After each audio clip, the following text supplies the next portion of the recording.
Bismillahirrahmanirrahim. Assalamualaikum warahmatullahi wabarakatuh.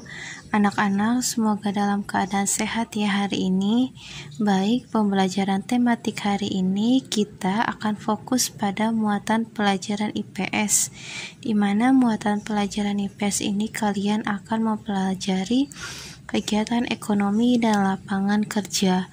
Sebelumnya, mari buka buku kalian di halaman 25. Nah, siapkan bukunya halaman 25 ya. Namun sebelum kita belajar, mari berdoa terlebih dahulu. Berdoa mulai.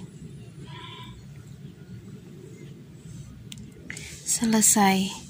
Nah, anak-anak, sebelum mengetahui kegiatan ekonomi dan lapangan kerja, perhatikan terlebih dahulu proses pengolahan kopi yang terdapat pada buku kalian halaman 25. Nah, dalam proses pengolahan kopi ini banyak sekali orang yang terlibat di dalamnya. Dan kalian perlu ketahui bahwa pengolahan kopi itu merupakan salah satu kegiatan ekonomi yang dilakukan oleh para petani kopi maupun produsen kopi. Nah, kita mulai dari proses atau tahapan awal adalah sebelum kopi diproses menjadi sebuah produk yang siap untuk dipasarkan atau diminum, maka proses pembuatannya yang pertama adalah melakukan panen atau kopi dipanen. Nah, di gambar ini para petani memanen kopi di mana biji kopi dipanen yang sudah tua. Biasanya biji kopi yang sudah tua itu berwarna merah atau warna oranye. Nah, setelah kopi dipanen, tahapan berikutnya adalah penjemuran atau kopi dijemur.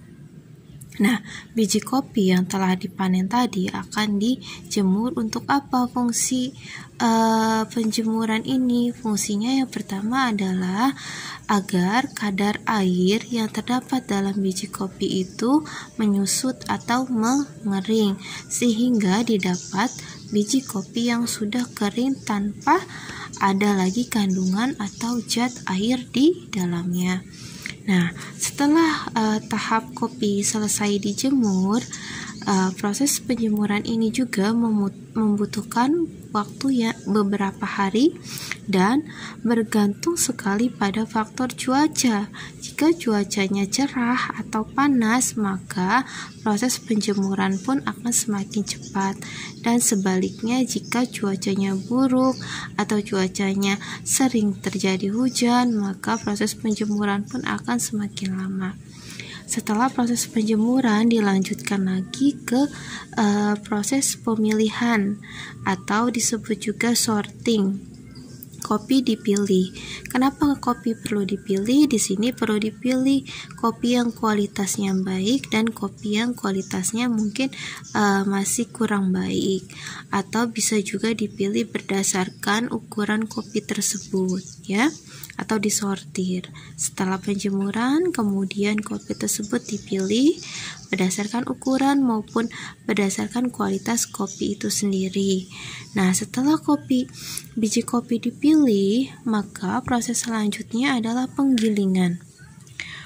Nah, penggilingan ini menggunakan alat penggiling atau mesin penggiling, di mana mesin ini nanti fungsinya adalah untuk menghancurkan biji kopi menjadi bubuk ya. Nah, setelah proses penggilingan, lanjutlah ke proses sangrai.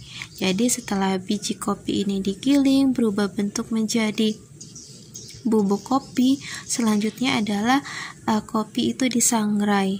Disangrai ini maksudnya dimasak tanpa menggunakan minyak. Fungsinya untuk apa? Fungsinya adalah agar si kopi tersebut itu matang, dan yang kedua adalah agar tidak ada lagi kandungan air yang terdapat di kopi. Nah, setelah selesai disangrai, maka proses terakhir adalah proses pengemasan atau kopi dikemas atau dibungkus sehingga setelah selesai dikemas maka siap untuk dipasarkan. Nah, itu anak-anak adalah proses pengolahan kopi. Banyak sekali orang yang terlibat dalam proses pengolahan kopi ini ya. Nah, ini juga merupakan suatu kegiatan ekonomi atau peluang ekonomi yang akan menyerap tenaga kerja atau lapangan kerja.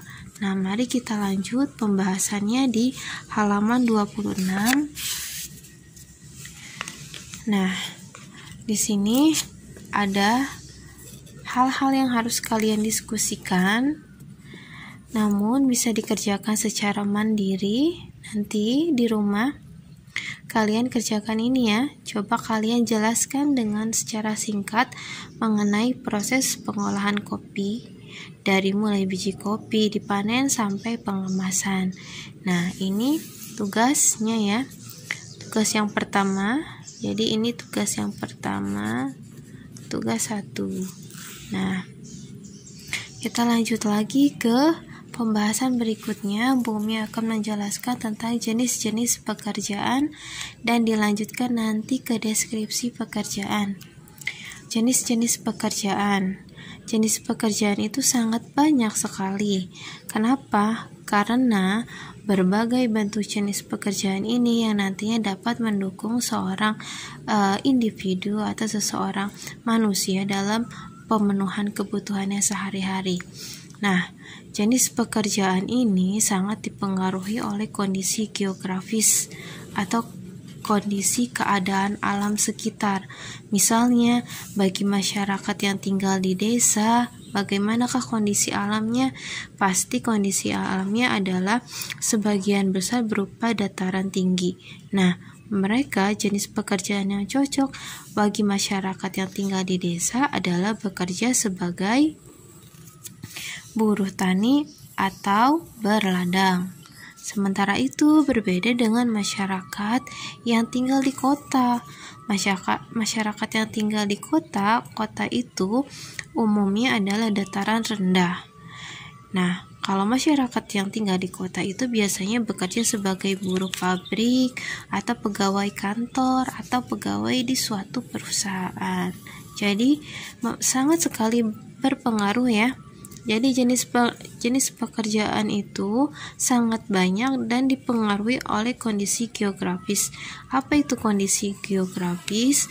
Kondisi geografis adalah kondisi di mana keadaan atau lingkungan setempat, seperti misalnya apakah tempat itu termasuk dataran rendah atau dataran tinggi.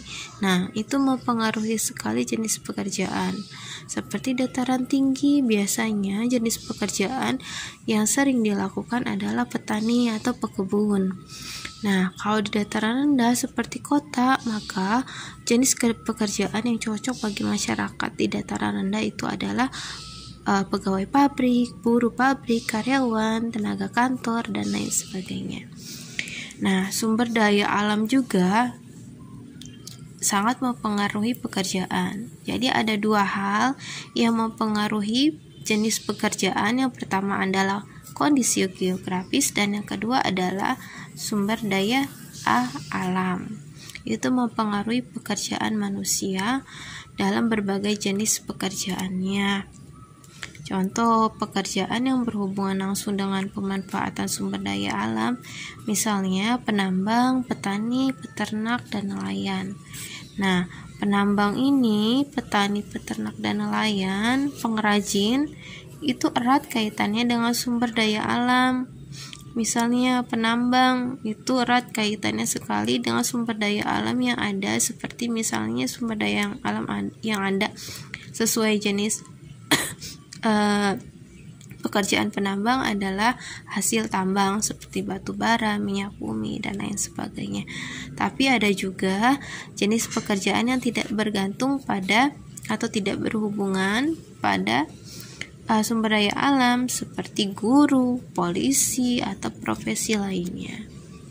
Nah, itu merupakan jenis-jenis pekerjaan. Jadi, jenis pekerjaan itu dipengaruhi oleh kondisi geografis atau keadaan alam sekitar dan sumber daya alam yang terdapat di lingkungan itu, ya. Lanjut ke deskripsi pekerjaan.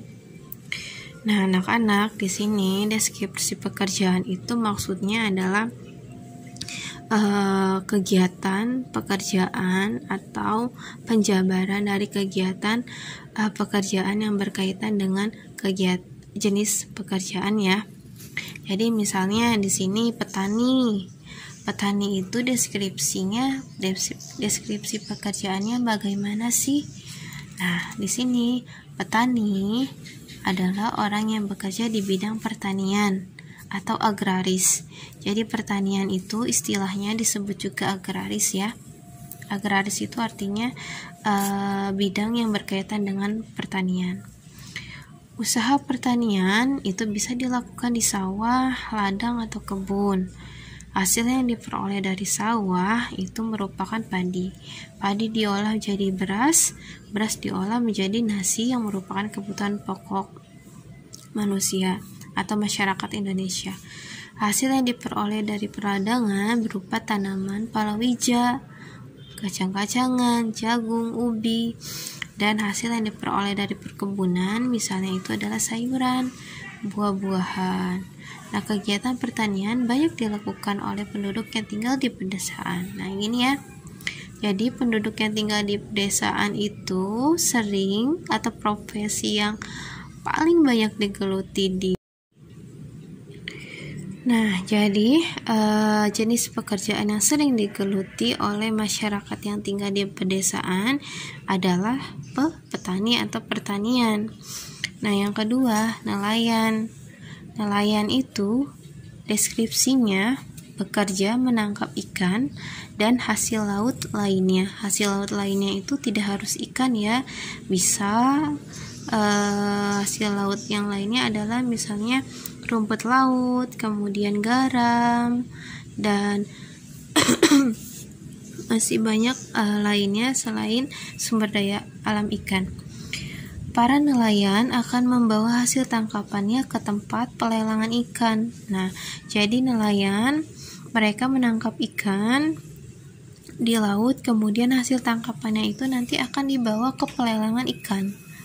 Nah, pelelangan ikan ini atau tempat jual beli ikan yang berasal dari hasil tangkap petani. Kemudian atau bisa juga dikonsumsi sendiri, namun kebanyakan adalah dijual kembali, ya. Kemudian nelayan tradisional menangkap ikan dengan alat yang sederhana. Nah, ini nelayan tradisional itu biasanya menangkap ikan dengan alat yang sederhana tanpa menggunakan alat yang sudah memiliki teknologi, itu tidak, tetapi masih menggunakan alat sederhana seperti jala dan perahu layar. Namun nelayan yang modern, jadi nelayan itu ada dua, nelayan yang tradisional dan modern. Kalau nelayan tradisional itu menggunakan alat-alat sederhana seperti jala dan perahu layar. Kalau nelayan modern itu dilengkapi dengan alat yang lebih canggih, misalnya sonar. Nah, sonar, satelit oceanography, dan GPS Global Position System, fungsinya ini adalah untuk mendeteksi ikan atau populasi ikan adanya di wilayah mana. Misalnya nelayan itu menggunakan alat-alat ini untuk mendeteksi ikan. Oh, misalnya di perairan sebelah utara atau sebelah barat itu terdeteksi banyak ikan-ikan di situ, sehingga nelayan bisa berlayar ke tempat itu untuk menangkap ikan yang memang terdapat di situ, jumlahnya lebih banyak dibanding wilayah yang lain. Jadi fungsi-fungsi alat ini adalah sebagai pendeteksi ikan agar nelayan bisa menangkap ikan lebih banyak gitu. Sedangkan kalau nelayan tradisional itu karena dia menggunakan alat tradisional, maka ya hasilnya pun tidak sebanyak dengan nelayan modern yang menggunakan alat yang sudah menggunakan alat canggih atau teknologi canggih. Lanjut, yang ketiga adalah peternak. Ini kita sedang mendeskripsikan pekerjaan, ya anak-anak. Jadi kita deskripsikan petani itu apa kegiatannya. Kemudian nelayan itu apa kegiatannya, ini kita lagi deskripsikan ya. Lanjut, peternak. Orang yang pekerjaannya beternak disebut peternak. Nih, jadi peternak itu orang yang pekerjaannya beternak. Beternak merupakan kegiatan memelihara. Nih, kegiatan memelihara, mengembangbiakan. Memelihara dan mengembangbiakan hewan ternak. Misalnya ayam, itik, kambing, sapi, kelinci. Hewan ternak ini dapat menghasilkan daging seperti sapi, susu, kulit, atau telur. Hasil dari hewan ternak ini biasanya untuk diolah untuk memenuhi kebutuhan atau juga untuk dijual kembali ke pasar. Nah, yang keempat, pengrajin. Di sini ada gambar ya, ada gambar gerabah hasil kerajinan yang berasal dari tanah liat. Perajin ini orang yang bekerja dengan keahlian dan keterampilan yang dimiliki. Perajin membuat berbagai barang seperti tikar, tas, sepatu, gerabah, cenderamata, dan masih banyak lainnya. Nah, hasilnya ini biasanya dijual di toko atau dijual keluar kota, bahkan juga ada yang diekspor ke luar negeri. Nah, seperti ini gerabah. Jadi Indonesia banyak sekali usaha kecil menengah yang bergerak di bidang gerabah atau perajin, di mana sudah dijual ke luar negeri atau juga dijual di dalam negeri atau pasar lokal. Yang kelima, pegawai atau karyawan. Nah, ini biasanya adalah profesi orang tua kalian ya di sini ya. Profesi orang tua kalian di lingkungan kita ini, di mana lingkungan kita ini merupakan dataran rendah dan kondisi alamnya dataran rendah cocok sekali sebagai tempat industri, sehingga orang tua kalian itu sebagian besar profesinya sebagai pegawai atau karyawan ya, atau jenis pekerjaannya sebagai karyawan. Pegawai atau karyawan adalah orang yang bekerja di kantor. Pegawai atau karyawan ada yang bekerja di kantor pemerintah, misalnya pegawai atau karyawan suatu departemen. Mereka disebut pegawai negeri sipil. Jadi, pegawai negeri sipil ini adalah karyawan yang bekerja di tempat pemerintahan atau di kantor pemerintah. Misalnya, ayah kalian berprofesi sebagai kepala desa. Nah, itu termasuk dalam pegawai negeri sipil karena bekerja di kantor atau bidang pemerintahan. Ada juga karyawan yang bekerja pada kantor. Nah, ada juga karyawan yang bekerja bukan di pemerintah atau bukan di kantor milik pemerintah atau disebut juga dengan kantor swasta.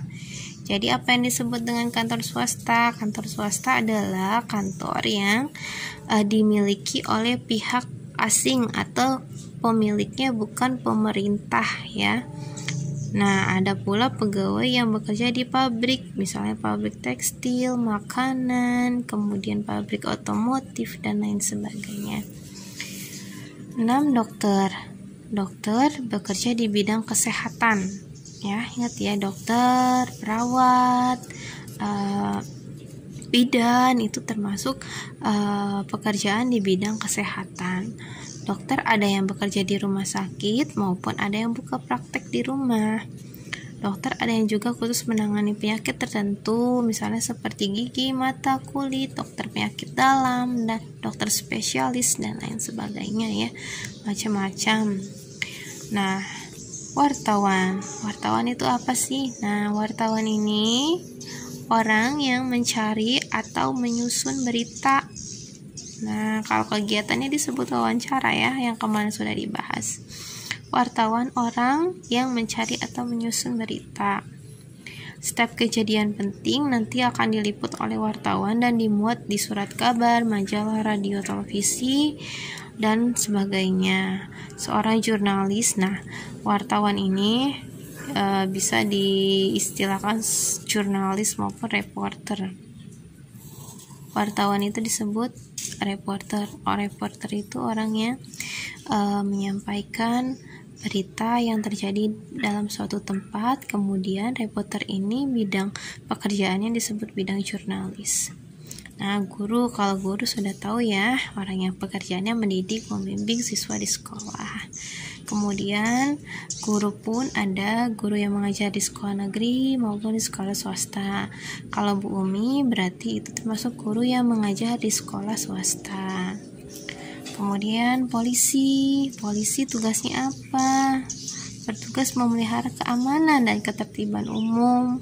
Ada juga polisi lalu lintas atau Polantas yang fungsinya bertugas menjaga ketertiban lalu lintas di jalan raya.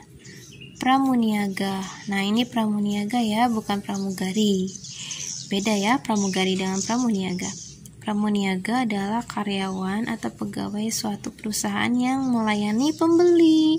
Misalnya kalian pergi ke hypermarket, kemudian ada pelayan yang menanyakan kalian sedang mencari barang apa. Nah, itu disebut pramuniaga. Nah, sudah itu pembahasannya. Sekarang kita lanjut ke tugas ya. Karena pembahasannya sudah cukup panjang, kita langsung ke tugasnya.